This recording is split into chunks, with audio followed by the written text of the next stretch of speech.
Bueno, buenas tardes. Bienvenidos a todos al sexto webinar del Departamento de Trasplante Pulmonar de ALAT. Vamos a moderar esta sesión con el doctor Pablo Curbelo. Aprovecho para comentarles que Pablo va a ser el próximo director del departamento a partir del 17 Congreso de ALAT que se va a llevar a cabo en la ciudad de Santiago, en Chile.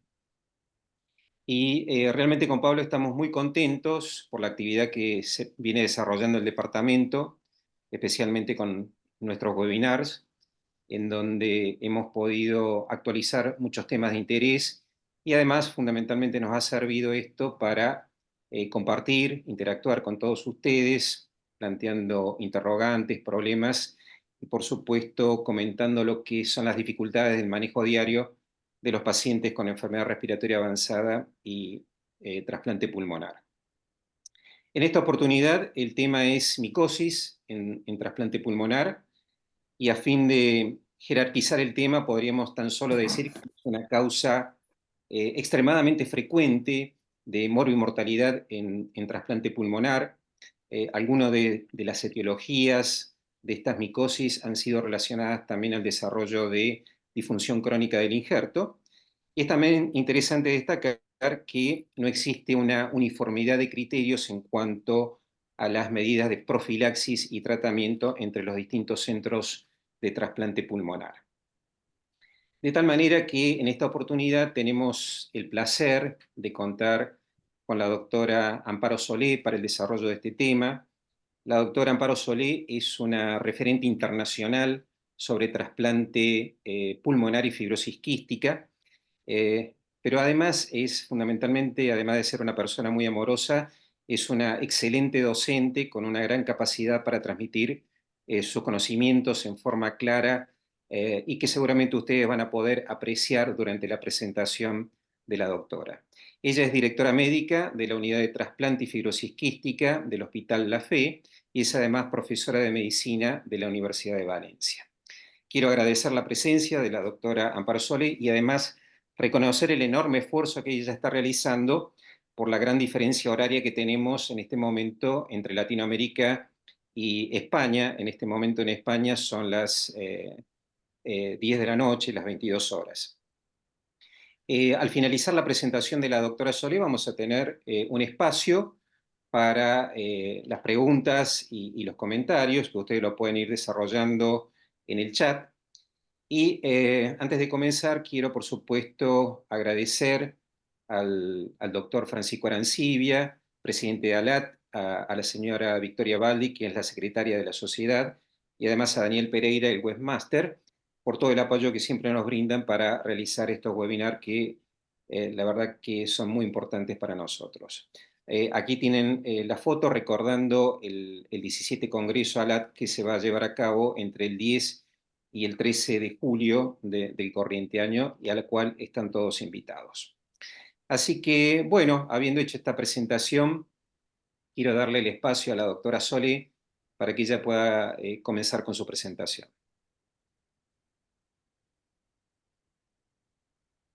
Buenas tardes a todos. Muchas gracias, Juan, por la presentación y a Pablo también por haberme invitado a este webinar. Para mí es un auténtico honor que lo hayáis hecho y voy a intentar transmitir lo mejor posible este aspecto tan complicado como son las micosis en el trasplante pulmonar. Como ha dicho bien el doctor Osés, son muy variables las aproximaciones, tanto de profilaxis como terapéuticas, que existen entre los diferentes programas de trasplante, y voy a intentar transmitir los conocimientos actuales junto con la experiencia que nosotros tenemos en nuestro centro. Para ir un poco presentando por lo complejas que son las enfermedades fúngicas invasivas en el trasplante de pulmón y lo que nos pilla muchas veces desprovistos de herramientas o que no las esperábamos. Para entrar en materia, esta paciente trasplantada por fibrosis quística en el 2012, ¿vale? Que lleva un curso espectacular, muy bien. Al final de la Perdón, pandemia hace... Amparo. Amparo, ¿Sí? perdón, no estamos viendo tu pantalla, ¿eh? Uy, a ver, he compartido. A ver, vuelvo a darle. A ver.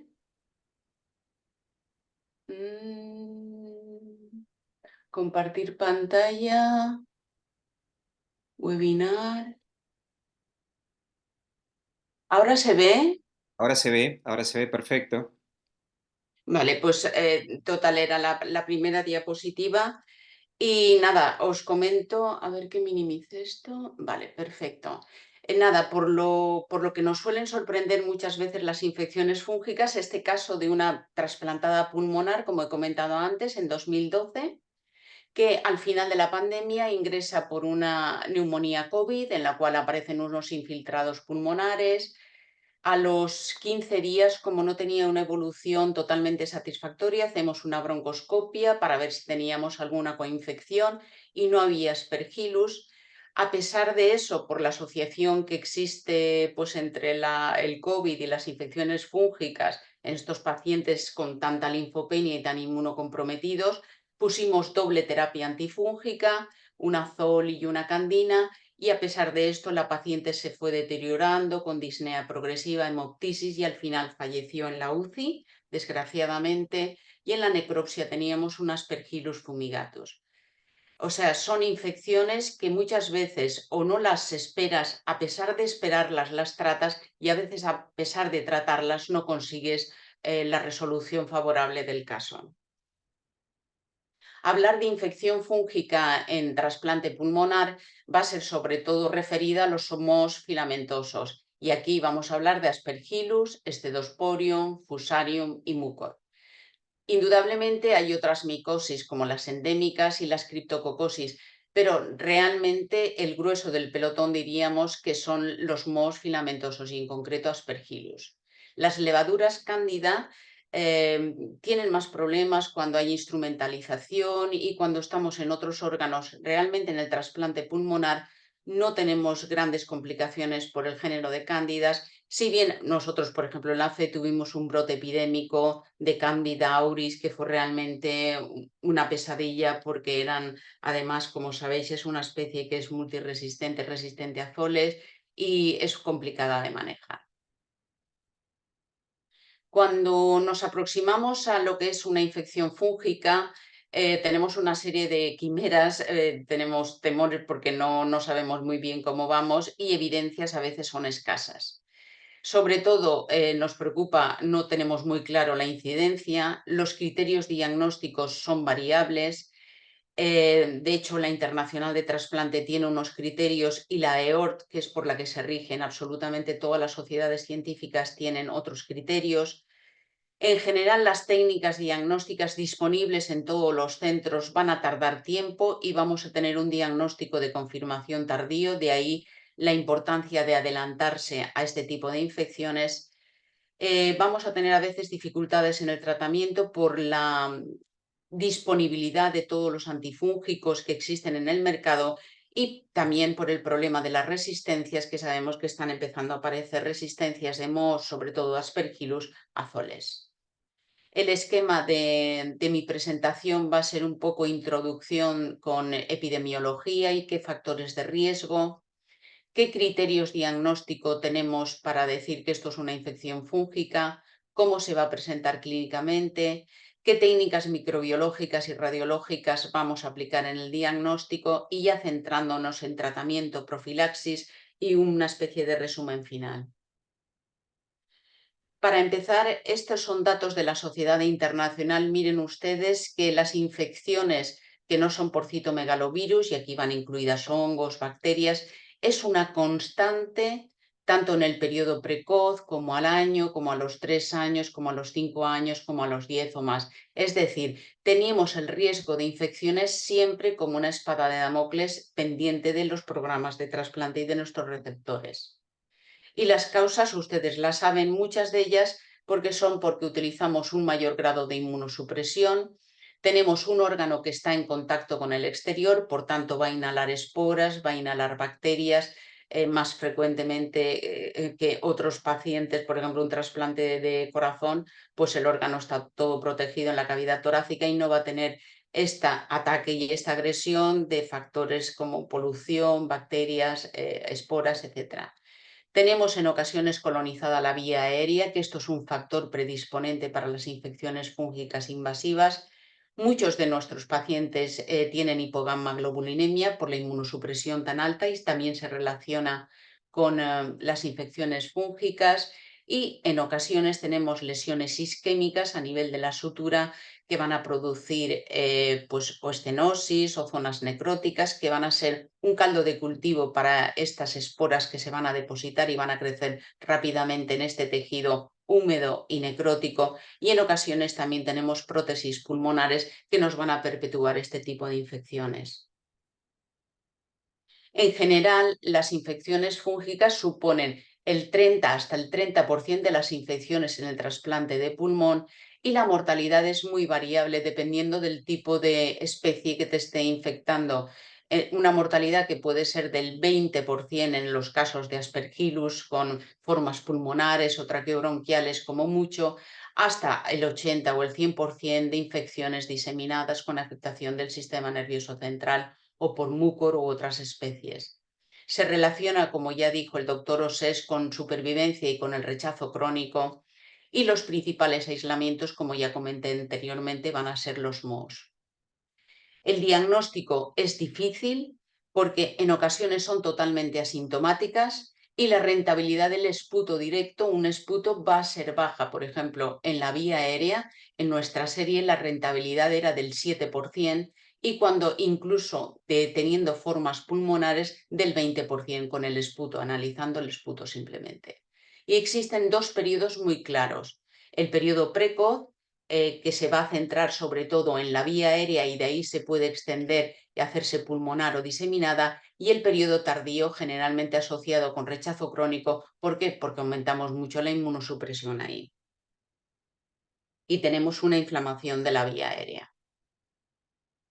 ¿Y cuándo decimos que tenemos una infección fúngica probada? ¿Cuándo se dice que realmente estoy ante una infección fúngica?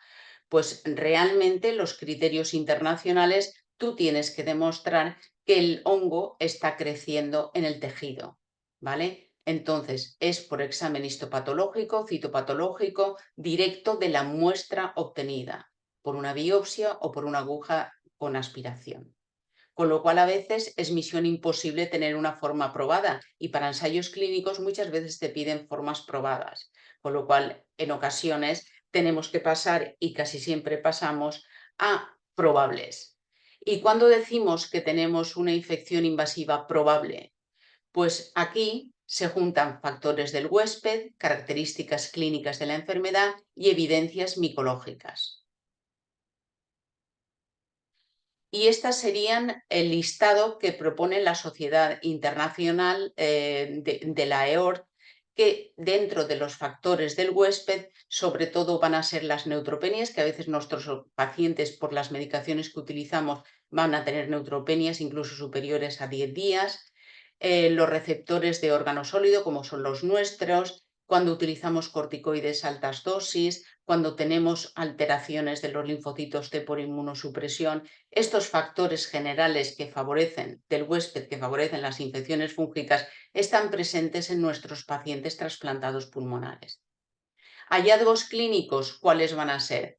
Pues que tengas alteraciones en el scan de tórax, ¿vale? Que pueden ser muy variadas, no van a ser el típico signo del halo, luego lo veremos.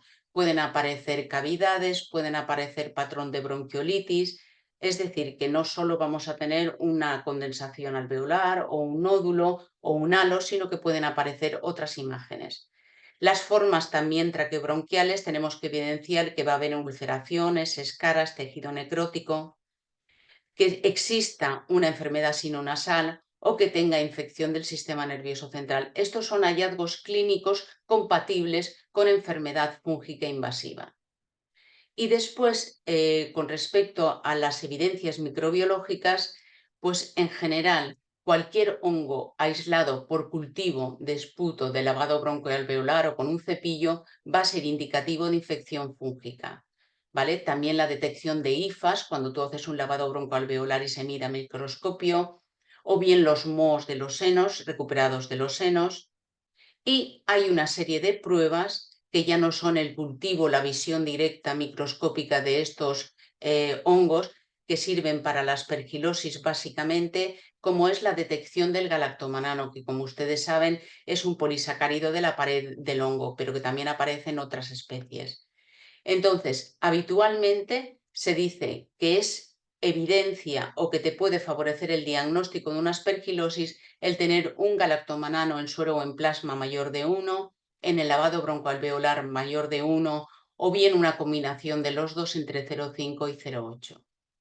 Con respecto a la PCR, se necesitan siempre dos pruebas positivas para decir que el moho, el Aspergillus, está participando en esta infección. Y en ocasiones la PCR sirve para dar más potencia a otras pruebas como puede ser el galactomanano. En general, pues va a ser una combinación de estos hallazgos lo que va a decir que tenemos una infección probable, es decir, un galactomanano positivo o un Aspergillus en muestra respiratoria, a lo mejor tenemos unas lesiones en vía aérea y tenemos un paciente trasplantado. Esa sería una posible combinación. De todas las maneras, decirles que para la Sociedad Internacional de Trasplante Pulmonar y Cardíaco, la presencia de un galactomanano positivo mayor de 1 junto con cualquiera de estos hallazgos sería indicación de infección fúngica probada. Y esto les pongo esta referencia a diferentes combinaciones de factores del huésped, a criterios clínicos y microbiológicos para diferentes posibilidades de infección por Aspergillus. Les recomiendo la lectura de este artículo que es muy interesante. ¿Y qué factores de riesgo van a ser más exclusivos? He dicho los generales. ¿Y qué factores de riesgo más exclusivo? Pues indudablemente la isquemia de la vía aérea, lo he comentado antes, la colonización previa por mohos, el que tengas un trasplante unipulmonar, porque el otro órgano que queda va a ser el reservorio de gérmenes y de esporas que va a inhalar, la disfunción crónica, las asistencias y la instrumentalización y los posoperatorios complejos. Centrándonos más en aspergilosis, pues qué posibilidades, qué formas clínicas vamos a tener. Podemos tener la simple colonización, que en nuestro posoperatorio inmediato viene a ser entre el 20 y el 30%. En algunas series se pone que hasta en el 50% tienen colonización por Aspergillus. Las formas alérgicas son anecdóticas y descritas solo para fibrosis quística.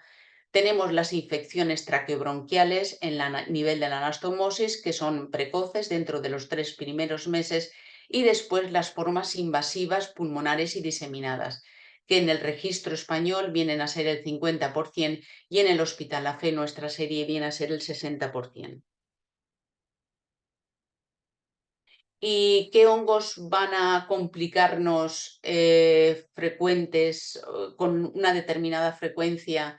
Y los he puesto por orden alfabético al trasplantado pulmonar, pues indudablemente va a ser el Aspergillus, el rey de las infecciones, y también aquí están las cándidas, que también tienen una incidencia alta, aunque realmente las complicaciones en porcentaje, aunque aparezcan, suelen ser más bajas.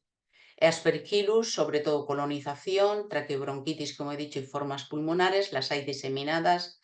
Miren ustedes que hay otras como Cryptococo, como Fusarium, como Scedosporium, que en algunas series son el 3% de las infecciones, aparecen con más o menos frecuencia, pero insisto, la más frecuente, y yo creo que ustedes en Latinoamérica también tienen más, van a ser los Aspergillus.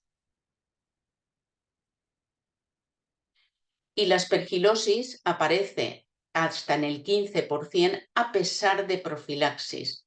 Por eso, ahora cuando comentemos las profilaxis, muchos centros utilizan profilaxis universal. Y la mortalidad de la aspergilosis ronda en diferentes series hasta en el 22%. Indudablemente que las de vía aérea van a tener una mortalidad inferior que las complicaciones pulmonares o formas diseminadas. Vamos ya a la parte diagnóstica. Este artículo me pareció también muy interesante porque era una encuesta que se hizo a nivel de centros europeos en los cuales se veía la disponibilidad de herramientas diagnósticas y la accesibilidad a diferentes antifúngicos en función del Producto Interior Bruto del país, de la riqueza del país. Y entonces se vio que incluso en los países contestaron la mitad de los centros que se encuestó, pero es una representación muy amplia, como pueden ver, y realmente el 100% de las técnicas diagnósticas y de accesibilidad de fármacos no existe en toda Europa de los centros que contestaron a esta serie, que fueron más de 200. Y la pregunta es, ¿estamos preparados para diagnosticarlas? Porque cada vez no solo tenemos trasplantados pulmonares, sino que también tenemos otras patologías que se están incorporando al grueso del pelotón de receptores posibles de por estar inmunocomprometidos o por estar sujetos a terapias biológicas, de ser sujetos de una infección fúngica por mohos. Dentro de las pruebas microbiológicas que tenemos disponibles, la visión directa en nuestro centro se utiliza muchísimo porque tiene una rentabilidad muy alta. Utilizamos sobre todo el calcofluor, el cultivo, la detección de antígenos, sobre todo galactomanano en plasma, en lavado, en esputo también se ha detectado y en líquido cefalorraquídeo. También otros antígenos se pueden detectar en estas muestras, el betaglucano, y después existen diferentes técnicas para la detección, sobre todo de galactomanano, según se haga por una técnica u otra. Y por último tenemos la PCR, o sea que el arsenal de técnicas microbiológicas y serológicas para el diagnóstico de estas infecciones es alto, pero insisto, no están disponibles en todos los centros y no se hacen todos los días en algunos centros, con lo cual las demoras en el diagnóstico siempre existen. Cuando tenemos un trasplantado pulmonar, le haces una broncoscopia, un infiltrado pulmonar y sospecha de infección, le haces un lavado broncoalveolar y generalmente lo que hacemos de forma frecuente y sistemática en nuestro centro es la detección de mohos mediante calcofluor, el cultivo de hongos, detección de galactomanano, de Aspergillus y PCR. En las micosis endémicas se recomienda hacer el calcofluor. Nosotros tenemos una incidencia muy baja, el cultivo y si sospechas una histoplasmosis, el antígeno de histoplasma. Y para el neumocistis, que nosotros sí que tenemos incidencia y lo hacemos, se hace sobre todo la PCR. Estos son determinaciones básicas que se hacen en lavado broncoalveolar ante sospecha de infección. Y es importantísimo detectarlo y adelantarnos porque miren ustedes, esta es una infección por Aspergillus, en 4 horas miren las escasas celularidad que existe y infección y conforme va pasando el tiempo, a las 46 horas, miren de las esporas que se han inhalado a las hifas que aparecen ya en el tejido. Con lo cual es importantísimo que nos adelantemos a estas infecciones. Nos retrasamos a veces porque la clínica es muy inespecífica, como he comentado, y la radiología también. O sea, la hemoptisis, el dolor torácico, la fiebre, a veces son asintomáticas y en ocasiones podemos pensar que se trata de otra patología, de otra infección. Las manifestaciones radiológicas no es como los neutropénicos puros que vemos hematológicos, que aparecen nódulos con halo. Aquí aparece una consolidación o bien pueden aparecer nódulos o el típico árbol en gemación, expresión de la afectación bronquiolar. Y con la microbiología, pues lo que he dicho, tenemos falta en muchos centros de técnicas de detección rápida y en ocasiones hay coinfecciones que enmascaran estas infecciones. En general, las técnicas microbiológicas, las comenté antes en los factores microbiológicos, vamos a realizar el esputo siempre, pero la rentabilidad es baja. El lavado broncoalveolar vamos a detectar también los mohos en las muestras, pero la rentabilidad llega hasta el 77% y la biopsia es variable hasta el 100%. Generalmente nuestra experiencia es del 100%. Les dije que el calcoflúor nosotros lo utilizamos mucho porque te da una positividad de más del 50% solo en el momento que llega la muestra de lavado broncoalveolar a microbiología y la tienes, vamos, en esa misma mañana. En cuestión de media hora o una hora tienes el calcoflúor colgado en la historia clínica. Los métodos indirectos los comenté ya anteriormente con los criterios diagnósticos, en la detección de galactomanano en plasma suero oval, en el lavado broncoalveolar, perdón, entre más de 5 y 1. En el lavado broncoalveolar, más de 1 tiene una sensibilidad y una especificidad alta. Y también la combinación que dije anteriormente de suero o plasma junto con el lavado broncoalveolar. La PCR de Aspergillus en combinación con galactomanano, y aquí aparece esta nueva técnica que la comentaré posteriormente, que es el lateral flow. El lateral flow detecta también el galactomanano, pero por otra técnica que es mucho más rápida. El único problema que tiene, que no se hace siempre. Continuando con las técnicas diagnósticas, la detección de ADN fúngico es una buena alternativa para la identificación de resistencias y se utiliza siempre en combinación con otras técnicas serológicas para el diagnóstico de patógenos fúngicos. ¿Y por qué se utiliza en combinación? Porque existe a veces dificultad para estandarizar la PCR y por tanto se necesitan positividad de 2 muestras para decir que una infección de Aspergillus es por si hay una sola detención. O sea, siempre se utilizan 2 detecciones. La PCR, que tiene de bueno en comparación con otras técnicas como, por ejemplo, en comparación con el galactomanano, pues que su sensibilidad no está influenciada porque el paciente esté con profilaxis o con determinados antibióticos o antifúngicos. Y ya como insisto, 2 pruebas positivas, especificidad del 90% y sensibilidad del 79%, de acuerdo con los criterios internacionales de la EOR. Para neumocistis realmente es altamente también sensible y específica, con diferentes técnicas que se utilizan, y aquí tienen los porcentajes que llegan hasta el 90% de especificidad y del 100%.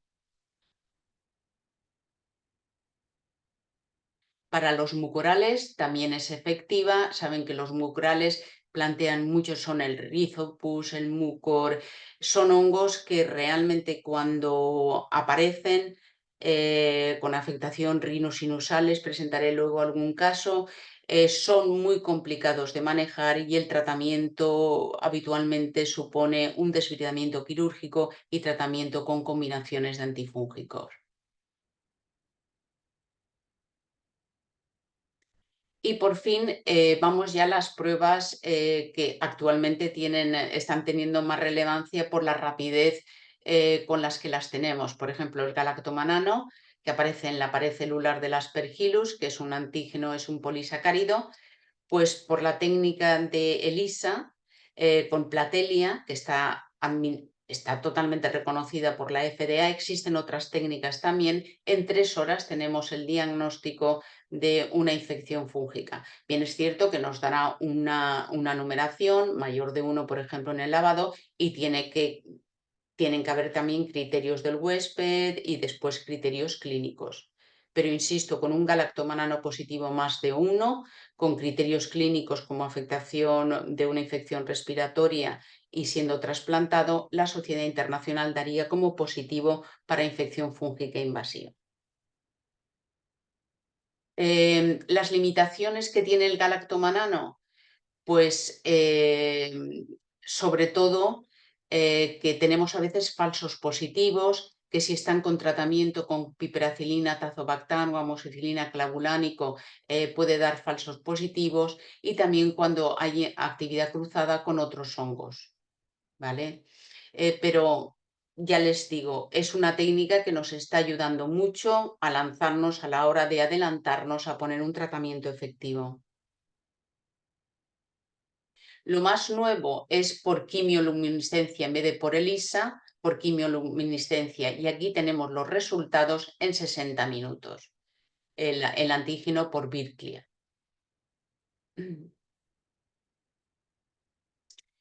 Y por inmunocromatografía es el Lateral Flow Assay. Este, concretamente, lo tenemos en 45 minutos, se hace tanto en el suero como en el lavado broncoalveolar, es una lectura sencilla, automatizada y rápida, y miren ustedes aquí las sensibilidades que tiene y la especificidad en el lavado broncoalveolar.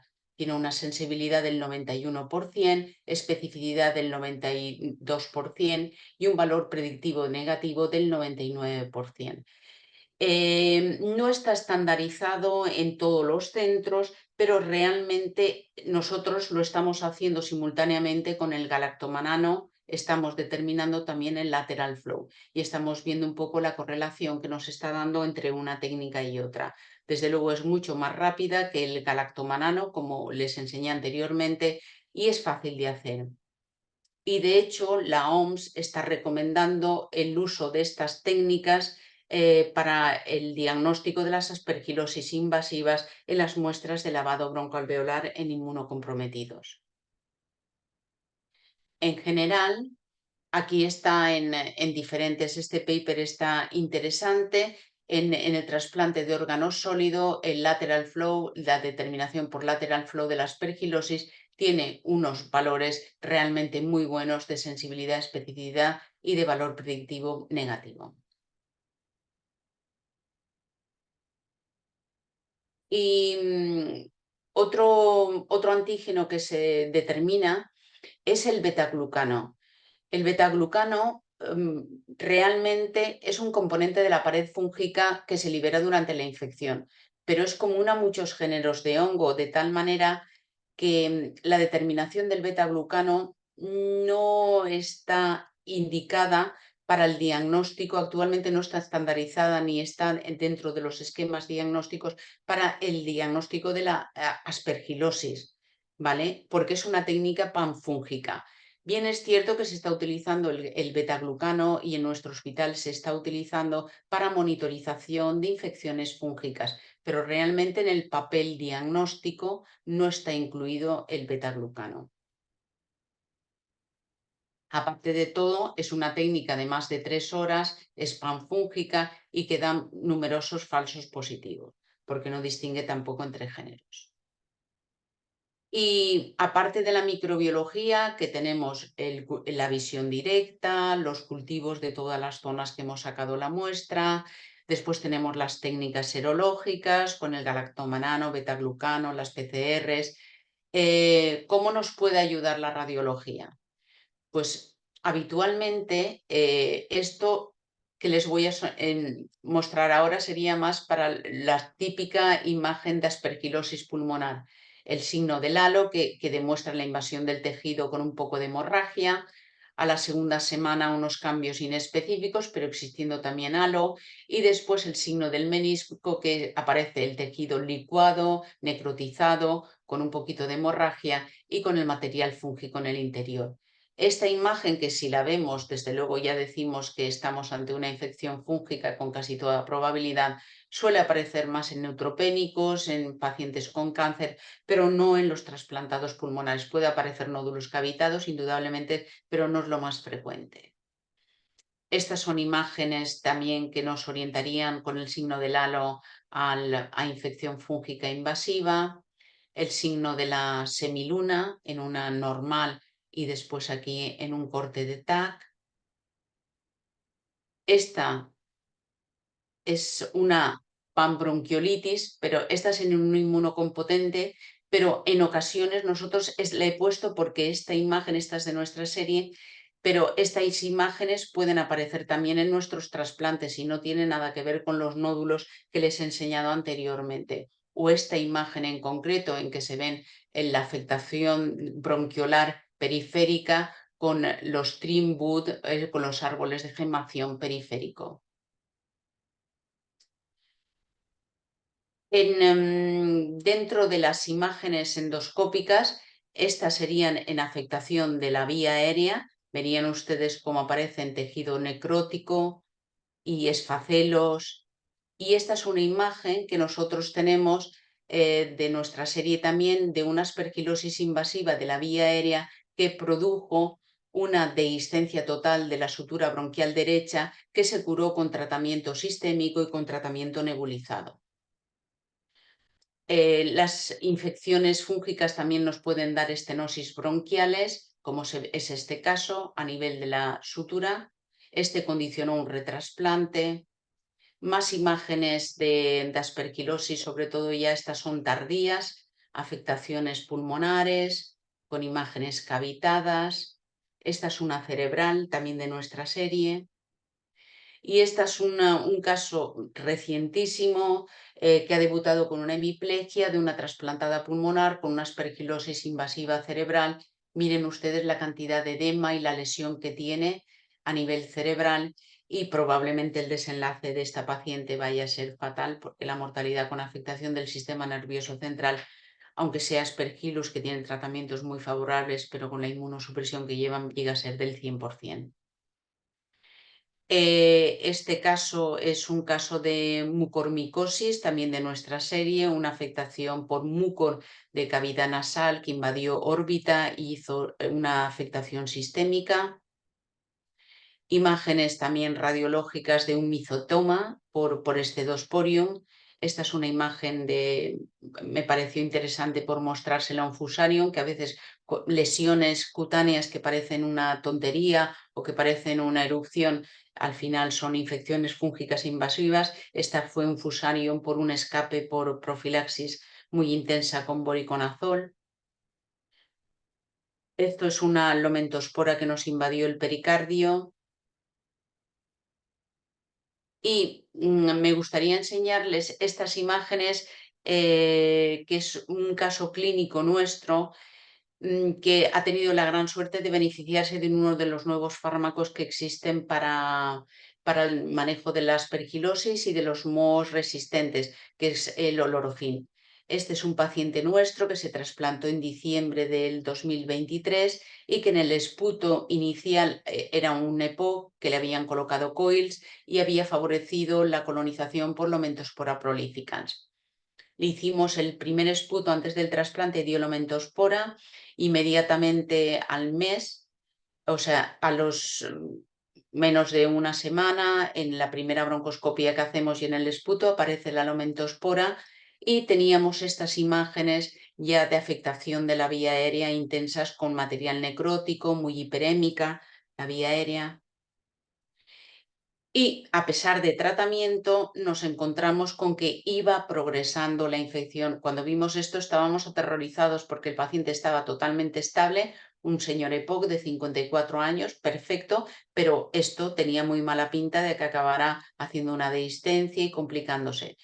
Pues tuvimos la gran suerte de que nos autorizaron el uso compasivo de olorofin y este es como se encuentra la vía aérea de este paciente un mes después del tratamiento con este fármaco. Y ya vamos a entrar un poco más de lleno en profilaxis y tratamiento. El desarrollo de antifúngicos en los últimos años, pues miren, hasta que no apareció el voriconazol en el 2002, realmente estábamos muy amputados de fármacos antifúngicos y con unas toxicidades muy altas. La anfotericina B nació en el 91, o sea, nació y empezaron a utilizarse ya las formas, me refiero a las formas lipídicas, porque el deoxicolato era muy antiguo, pero indudablemente el deoxicolato tiene una toxicidad, como ustedes saben, muy importante. Y hace 30 años que disponemos de buenos antifúngicos. Hemos tenido la gran suerte de que estos antifúngicos han aparecido con el desarrollo del trasplante pulmonar, con lo cual bienvenidos sean. Actualmente tenemos desde el 2015 un nuevo antifúngico que es el isavuconazol. Empezaríamos como con efectivos anfotericinas lipídicas, después nos aparecen en el 2002 los azoles, el boriconazol, el posaconazol, las candinas aparecen por el año 2000 y en el 2015 el isavuconazol. Y actualmente aún está en ensayo, tenemos el olorofin, que o están en ensayo clínico de aspergilosis, anteriormente se hizo por Lomentospora también un ensayo clínico, y se puede utilizar como se puede pedir al laboratorio como uso compasivo. Se agruparían estos antifúngicos en formulaciones de anfotericina, en azoles, candinas y la terbinafina. La terbinafina se utiliza generalmente para combinaciones con otros antifúngicos buscando sinergias en infecciones fúngicas complicadas.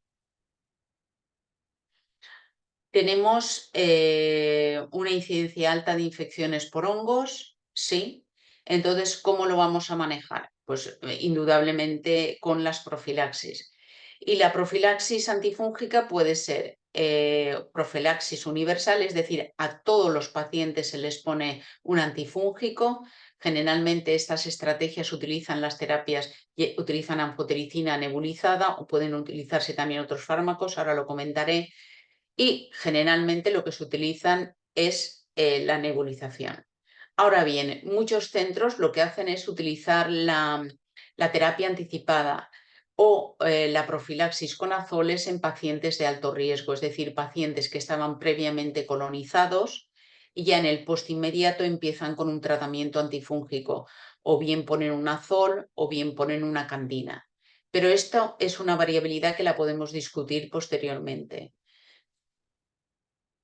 La finalidad de que utilicemos las terapias nebulizadas es porque vamos a tener una concentración altísima de antifúngico, en concreto el más frecuente es la anfotericina B, en el lugar de la infección, tanto en la vía aérea como en el parénquima pulmonar, y desde luego va a ser persistente, o sea que se va a mantener y nos vamos a evitar toda la toxicidad y las interacciones que tienen estos fármacos. Con lo cual, por eso se ha desarrollado tanto en el trasplante pulmonar. ¿Y qué utilizamos? Pues, como les he dicho, mayoritariamente las formas lipídicas de anfotericina.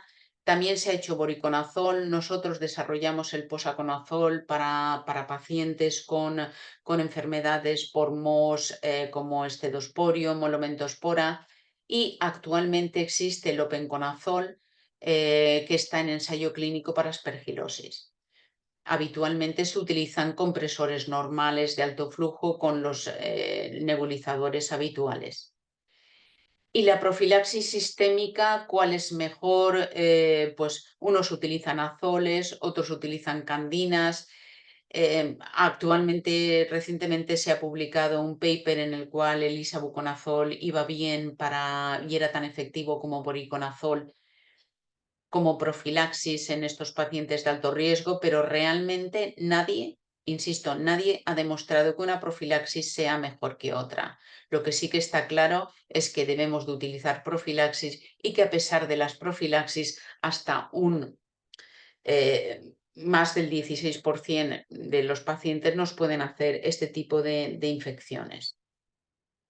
Nuestro protocolo, nosotros utilizamos el Abelced o el Ambisome y se utilizan generalmente entre 25 si es Abelced o el Ambisome 50, Abelced 50 y Ambisome 25, es que no lo he puesto aquí, me he confundido de diapo, pero vamos, empezamos cuando se extuba el paciente inmediatamente y después se va espaciando en el tiempo hasta más o menos los 3 a 6 meses. Ahí, si no tienen factores de riesgo, muchas veces quitamos estas profilaxis nebulizadas. Y cuando tienen rechazo o cuando tienen una disfunción de injerto, se vuelven a introducir la profilaxis, aunque ahí muchos de nosotros preferimos utilizar azoles si aparece el moho. Este es el tipo de compresor que utilizamos habitualmente nosotros para la anfotericina. El posaconazol, por ejemplo, lo nebulizamos con el iFlow. ¿Y cuál es el tratamiento de elección para estos pacientes con aspergilosis invasiva? Y me estoy refiriendo todo el rato a aspergilosis, aunque luego comentaré algún otro caso de infección fúngica porque realmente son las más importantes y las más frecuentes. Pues la indicación es el voriconazol y el isavuconazol. Esas son las indicaciones que tienen ensayos clínicos. pero hay que entender que los ensayos clínicos no siempre incluyen pacientes trasplantados pulmonares, con lo cual muchas veces estamos extrapolando estos resultados, ¿vale?, que son súper efectivos y tienen un ensayo clínico randomizado, pero el número o la N de trasplantados pulmonares que había en ellos es escasa. Pero insisto, las guías internacionales, primera elección, voriconazol o isavuconazol. Los dos tienen una dosis de carga y posteriormente una dosis de mantenimiento. Como terapias alternativas, pues ya vamos a tener las anfotericinas liposómicas en concentraciones variables, las equinocandinas y el itraconazol nosotros ya prácticamente no lo utilizamos. ¿Qué hay que hacer cuando estás dando estos fármacos? Pues indudablemente ajustar a peso. Son tratamientos que van a durar tiempo, entre 6, 12 semanas, incluso más tiempo.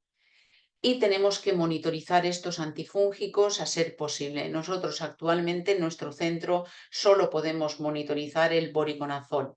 El isavuconazol, como ustedes saben, en algunos centros en América sí que se puede monitorizar. En Europa no se suele monitorizar porque el volumen de distribución es muy amplio y por tanto no existe esa posibilidad para hacerlo.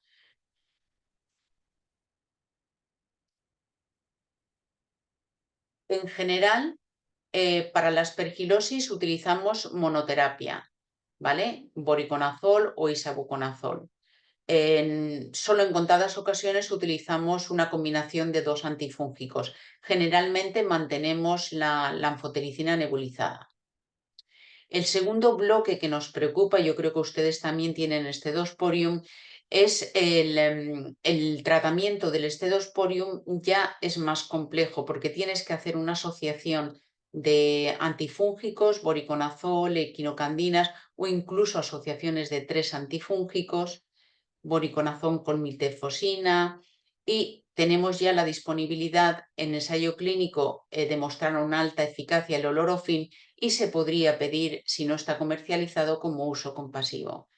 En general, todos estos MOS, el Scedosporium, la Lomentospora, muchas veces requieren que hagamos un desbridamiento quirúrgico de la lesión, si se trata de en los senos, si se trata en la piel, o si tenemos un material protésico, porque si no nos va a perpetuar la infección y ya son difíciles de controlar, con lo cual tendremos terapias combinadas, terapias de 2 antifúngicos, de 3 antifúngicos y desbridamiento quirúrgico. ¿Qué tenemos que tener en cuenta cuando utilizamos los antifúngicos? Sobre todo las interacciones y las toxicidades. Miren, todos los antifúngicos que vamos a utilizar, el fluconazol, el itraconazol, voriconazol, posaconazol, isavuconazol, todos van a tener inhibición sobre el citocromo, van a tener una acción sobre el citocromo P450, que como ustedes saben, pues ahí se van a metabolizar muchos fármacos. Pero es que además no solo van a inhibirlo, con lo cual los fármacos que estés dando y que se metabolicen ahí van a tener unos niveles altos. Y entonces estos fármacos hay que reducirlos, ¿vale? Cuando se den con los antifúngicos. Pero es que aparte ellos se pueden metabolizar también allí, como ocurre con el voriconazol, con lo cual el nivel de interacción es mucho más alto. Para determinadas situaciones sería más recomendable, por ejemplo, el posaconazol o el isavuconazol, que no son sustratos y que no se metabolizan allí. Entonces, ¿qué pasa con los inmunosupresores? Y también si estamos utilizando moduladores de CFTR, pues que tenemos que bajar las dosis de los inhibidores de la calcinurina cuando utilizamos sobre todo voriconazol y cualquier azol, pero sobre todo con voriconazol. Y con los moduladores de CFTR, tanto con la triple como con el ivacaftor, hay que reducirlo, como sale también en ficha técnica. Si utilizamos el Orcami, el lumacaftor es un inductor y no está recomendado como tal. Y vamos a ver diferentes escenarios. Tratamos una colonización, pues realmente nosotros la tratamos y sobre todo miramos los factores de riesgo. Esto lo podemos discutir luego. Y después, tanto las formas traqueobronquiales, como si tenemos alguna cavitaria crónica, como los aspergilomas, todas las formas hay que tratarlas. Y con el aspergiloma, además, hay que asociar cirugía. Esta la he comentado ya, esta también. Comentarles que las infecciones de la vía aérea, pues como mínimo suelen tardar unos 3 meses, incluso más, y los aspergilomas hay que poner tratamiento combinado y sobre todo hay que evitar los empiemas post cirugía. Nosotros utilizamos en estos casos voriconazol o candinas. No son frecuentes, pero sí que hay que tenerlas en cuenta cuando un trasplantado pulmonar empieza con fiebre, con dolor de cabeza, porque las criptococosis a veces no pensamos en ellas y nos pueden sorprender. Tiene una incidencia en trasplante pulmonar baja, pueden aparecer formas pulmonares como pequeños granulomas, pero en general las formas con meningoencefalitis no son infrecuentes. Y el tratamiento hay que recordar que tiene dos fases, la fase de inducción que se hace con flucitosina y anfotericina y la fase de consolidación que dura de 8 a 12 semanas que se hace con fluconazol. También aquí hay variaciones, pero esta es la pauta más estándar que se utiliza. La mucormicosis, también pues el rizopus, todos estos pueden hacer afectaciones pulmonares, principalmente es la afectación pulmonar, también en la sutura y también gastrointestinal han sido descritas.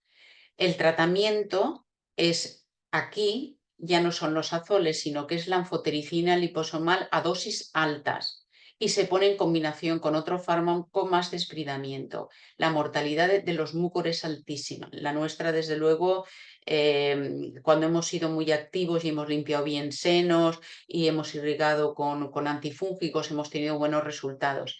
Y les quería mostrar el calcofluor aquí, que con una técnica que es súper rápida, pues nos aparecen las hifas, estas rectas, en ángulo recto, no septadas, típicas del mucor. Un mucor que nos tardaría el DNA tiempo y no está estandarizado, pues con esto tendríamos una sensibilidad muy alta con el calcofluor. Tener en cuenta las sensibilidades de la especie, ¿vale?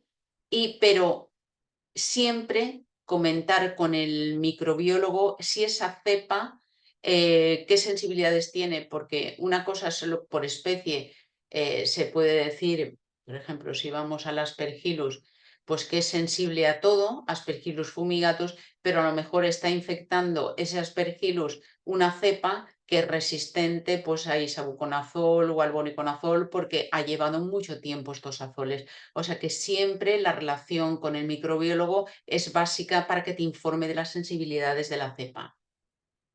La verdad es que miren ustedes Lomentospora prolificans, cuando la apareces realmente te pones a temblar los escedosporium y Lomentospora o los mucorales porque realmente nos complican la evolución de estos pacientes y obligan a terapias combinadas, muy tóxicas y actualmente, pues gracias a Dios que vamos a tener el olorofin comercializado no sé cuánto, yo esperaba que pronto, pero aún no está.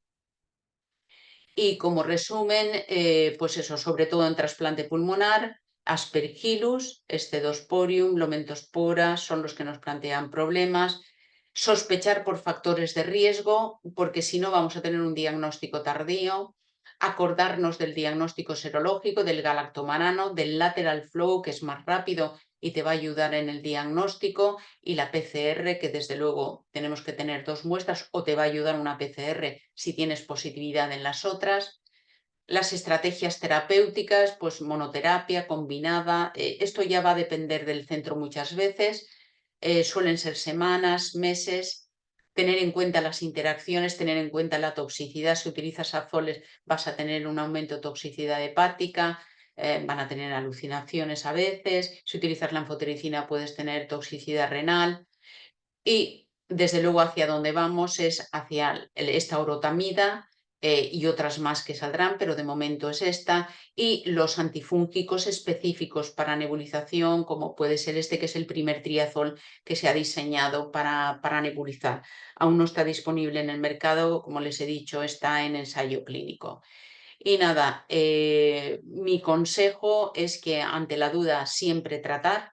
porque no te vas a arrepentir de tratar una infección y aún así a veces pues tienes mortalidad y no tienes los resultados, y presentar al equipo de trasplante. Esta es la parte pediátrica y aquí estamos la parte de adultos. Los pediátricos se nos han puesto pequeñito como los niños, y los de adultos ahí estamos ocupando toda la escena de la escalera. Nada, muchísimas gracias y estaré encantada de atender sus preguntas, y si no, pues mi correo electrónico para lo que necesiten. Muchas gracias por su atención.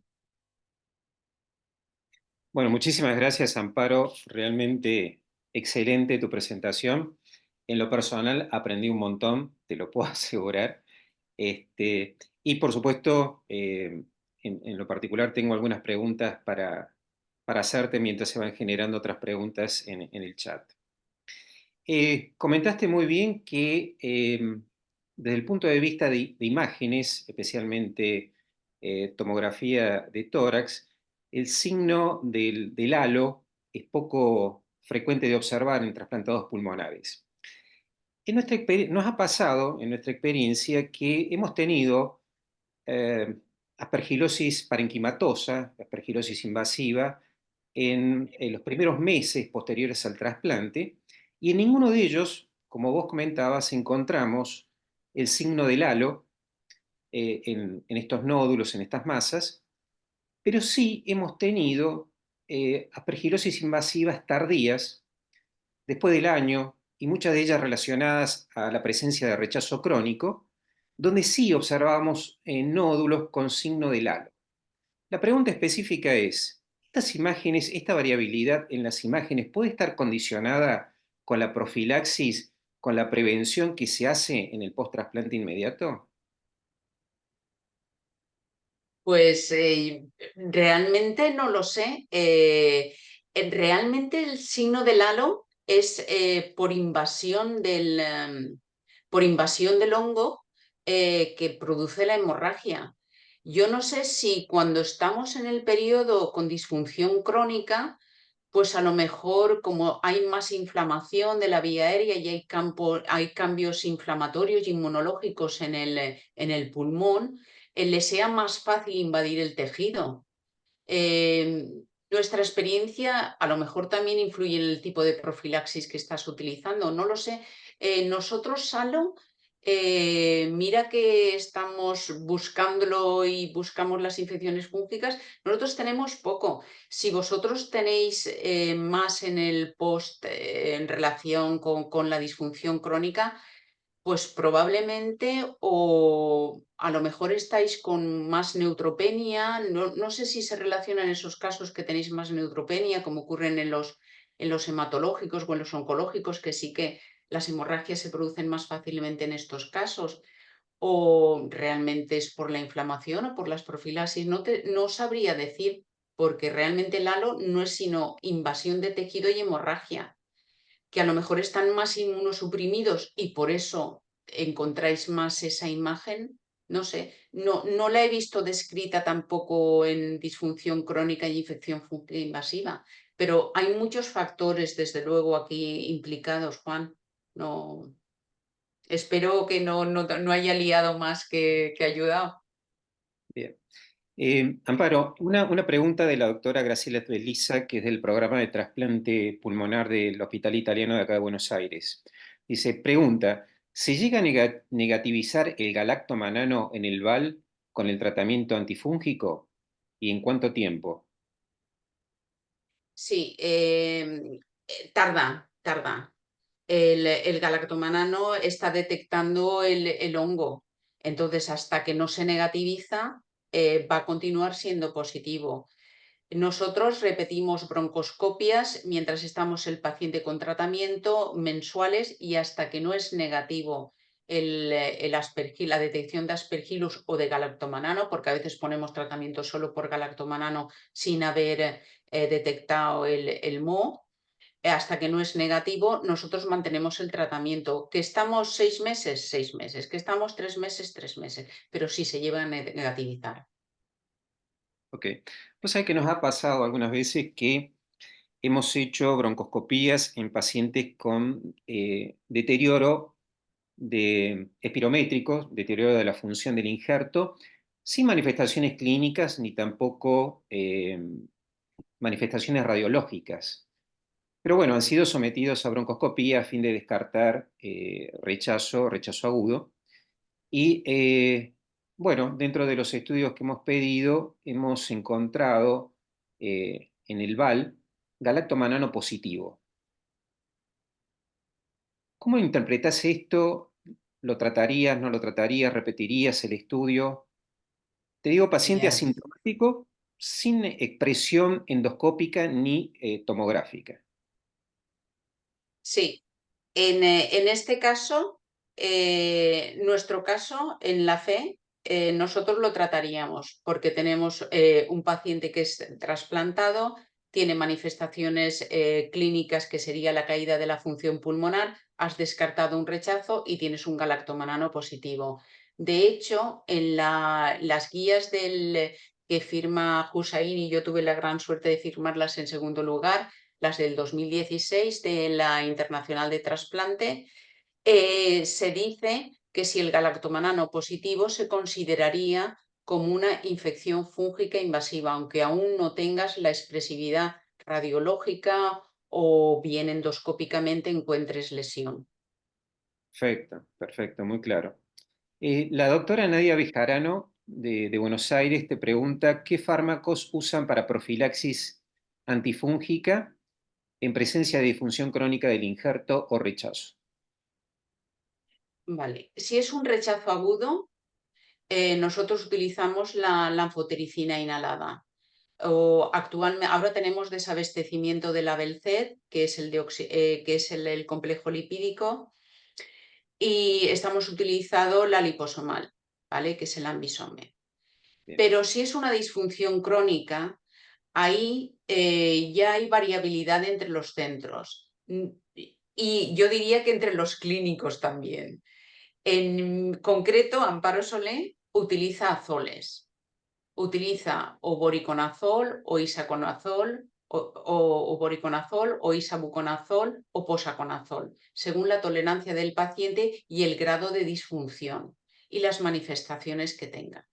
Pero un paciente con una disfunción crónica tiene mucha inflamación ahí en la vía aérea y hay que ser bastante agresivo porque si pones una terapia nebulizada, ahí tienes alteraciones de la ventilación como consecuencia de la disfunción del injerto y de la afectación de la vía aérea. Por tanto, la nebulización no va a ser la distribución homogénea en ese pulmón y no te va a llegar a todos los sitios.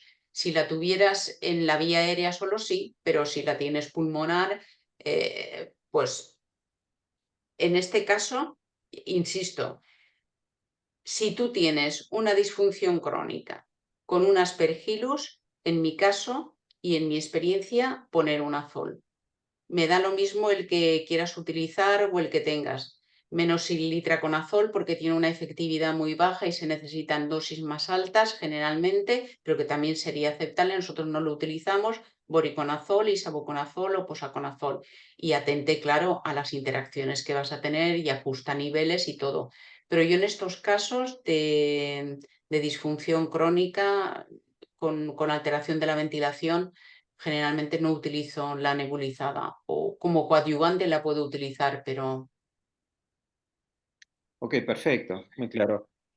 Siguiendo con el tema del rechazo crónico, si tenemos, digamos, un aislamiento de Aspergillus, el paciente tiene algunas bronquiectasias en la tomografía, no tiene compromiso peribronquial, eh, pero tenemos el aislamiento del Aspergillus. ¿Cuánto tiempo lo tratas, Amparo? oye, esta pregunta sí que es de millón, porque como mínimo, en este caso, de que sea disfunción crónica con bronquiectasias, como mínimo 3 meses de azol. Y indudablemente, si no tiene, en este caso mantendríamos probablemente la nebulizada, pero también va a depender del grado de bronquiectasias que tenga, del grado de disfunción, pero como mínimo 3 meses, ¿eh? Y repetiríamos, no, me has dicho en esputo, ¿no? Sí, en EPUB. Eh, en esputo. Pues en este caso, para quitarla, necesitaría una broncoscopia que fuera negativa. Ok, O sea, la práctica clínica que haría en este caso sería, pondría el azol, a lo mejor ponía nebulizada o no, dependiendo de la gravedad del proceso, y haría broncoscopia antes de determinar ITAC, antes de quitar el tratamiento. bien, excelente. Tengo 20.000 preguntas, pero no sé si Pablo querés hacer alguna pregunta vos. Primero que nada, agradecerle a Amparo la excelente presentación, porque realmente, como decís vos, Juan, aprendimos muchísimo. Yo me planteo que nosotros tenemos mucha aspergilosis y en general los grupos de trasplante. ¿Qué medidas hospitalarias o el manejo de la contaminación ambiental, si es que toman alguna o alguna medida para bajar las incidencias tan altas que tenemos de aspergillus en el medio? ¿Tienen algún protocolo, eh, no sé, en la construcción, en el aislamiento, etcétera, etcétera? Ya. Esa es buena pregunta. Realmente nosotros no tenemos ningún protocolo ambiental, pero sí que les puedo decir que nosotros en la antigua fe, relacionado con las obras que hubo, tuvimos brotes de aspergilosis y que ahora en la nueva fe, que cuando llegamos al edificio que era totalmente nuevo, la fe nueva es del Hospital Mío nuevo es del 2010. Cuando llegamos no tuvimos durante 2 años o 3 años, no tuvimos prácticamente ninguna aspergilosis y conforme el edificio se ha ido enfermando y están construyendo, porque claro, es un macro hospital lo que han hecho, y están construyendo mucho alrededor del hospital, pues estamos teniendo una incidencia más alta de aspergilosis. Política que hacemos, en teoría, la sala no se podrían abrir las ventanas, de hecho están clausuradas, pero no sé por qué razón a veces aparece una ventana abierta. Y esa es una de las cosas de la política que sí que se utilizaba para evitar que entraran agentes externos al hospital, pero desgraciadamente no en todas las salas se cumple. Pero insisto, edificio sano, que no existe contaminación del edificio, no tuvimos, y conforme se va enfermando, digamos, el edificio y hay obras alrededor y abren las ventanas y con lo cual entran las esporas, se tienen más. Nosotros, cuando tuvimos el brote en la antigua fe, lo que hicimos es poner placas preventiva y microbiología, empezaron a poner placas por las diferentes zonas de las salas para ver dónde había mayor crecimiento de los hongos para intentar aislarlas. Eso es lo que se hizo. Y las habitaciones que por el aire acondicionado se ponían placas ahí en el aire acondicionado y bajo, y en los baños. Y las que tenían se clausuraron hasta desinfectarlas. Eso sí que se hizo cuando tuvimos el brote. Pero ahora, como no tenemos brote, sino que tenemos casos que van apareciendo, o bien porque estamos utilizando una inmunosupresión más alta, o bien también por las obras, o porque pues no se ha hecho aún en la nueva fe porque no ha sido alarmante como la otra vez. Pero la otra vez sí que lo hicimos, ¿eh? Se pusieron placas de cultivo por todas las zonas y se fueron aislando las habitaciones y las zonas y desinfectando y quitando aires. Amparo, otra pregunta. Eh, no sé si ustedes hacen fibrobrongoscopías de vigilancia en el primer año de trasplante o no, arregladas. Y si es así, si encontrás alguna diferencia entre o has visto más incidencia de Aspergillus vinculado a estudios invasivos o no, porque uno se plantea, estamos haciendo, como decía Juan, galactomananos, a veces en estudios de vigilancia, que a veces nos complican más que nos aparecen positivos en pacientes asintomáticos, por ejemplo. Y la pregunta también es si esto se relaciona de alguna manera la cantidad de fibrobroncoscopías o de estudios a estas aspergilosis que estamos viendo. El que instrumentalicemos más al paciente. A ver, yo, desde luego, en nuestro centro empezamos haciendo broncoscopias más de vigilancia para que no se nos escapara nada. pero realmente a partir del mes y medio, si el paciente está estable, no hacemos ninguna broncoscopia de vigilancia, ni tan siquiera la del año. O sea, no hacemos ninguna, salvo que sea por estricta necesidad, porque tenga una caída de la función pulmonar o porque tenga clínica. Entonces, en estos casos ya tenemos factores clínicos que si te aparece un galactomanano nos estarían indicando que tenemos ahí un crecimiento de MOS, que las hifas están creciendo ahí y que aún no ha invadido tejidos, pero que lo tenemos ahí. O sea que nosotros no hacemos broncoscopias de seguimiento solo cuando hay indicación clínica, y si hay indicación clínica por eso, por deterioro o por infección, pues entonces ya estaría justificado el tratamiento. Realmente si está estable, pues me lo tendría que plantear. Probablemente en ese caso un paciente estable que es una broncoscopia de vigilancia que no tiene nada, pues a lo mejor haría una profilaxis con nebulizada y me esperaría a ver cómo va. Haría un TAC más adelante, pero mantendría una nebulizada. Claro, porque ahí no tienes el factor, o sea, no tienes nada clínico. O sea, tienes que es trasplantado, tienes un galactomanano positivo, que será positivo más de 1, 3, lo que sea, pero no tienes ninguna manifestación clínica. Ahí yo pondría una profilaxis. Perfecto. La última pregunta para no atomizar. ¿Qué importancia le das al galactomanano en plasma? Porque tú lo mencionaste en combinación con el del lavado, Sí, pero no en sé, plasma, si le aparece sí. solo en plasma, nosotros no le damos, por eso te decía, no sé. No, nosotros ni lo utilizamos en plasma. Nosotros la rentabilidad se empezó a hacer en plasma, pero eran todo valores de 0,0, nada, todos negativos. Entonces ya sistemáticamente no la hacemos. Vamos directamente al lavado broncoalveolar. Y lo que sí que se está utilizando, pero a modo de estudio, es el beta-glucano para monitorizar un poco la evolución de la enfermedad. Pero se está haciendo estudio en la FE, o sea, no lo tenemos ni tan siquiera protocolizado. Bien. Perfecto. Gracias. ¿Hacen monitoreo de los azoles una vez iniciado el tratamiento? Sí, sí. Lo que pasa es que nosotros solo podemos monitorizar el voriconazol en mi hospital. Si queremos el posaconazol, lo tenemos que enviar a otro centro, pero también nos lo harían. Pero ahí ya no tenemos el resultado inmediato, porque tú pides el voriconazol por la mañana y lo tienes a mitad mañana, pero el posaconazol ya lo mandaríamos fuera.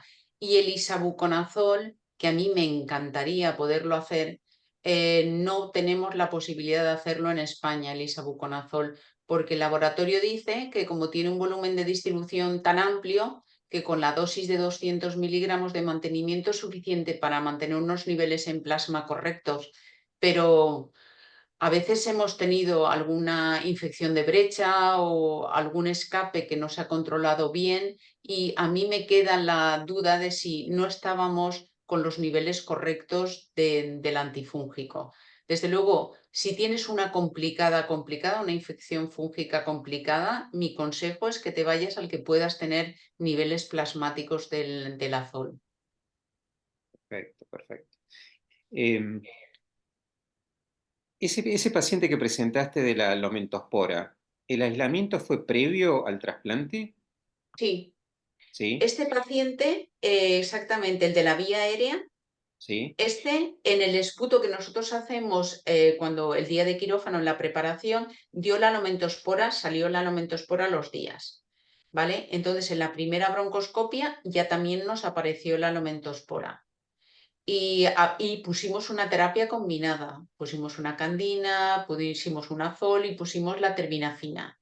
O sea, pusimos 3 fármacos. Y Sí. a pesar de eso, no era sensible o la combinación no era efectiva, y mirad cómo iba evolucionando la zona esa de la vía aérea. Pero sí, el aislamiento nos enteramos el día del trasplante que tenía ese esputo positivo, porque anteriormente no había dado la lomentospora, no había salido.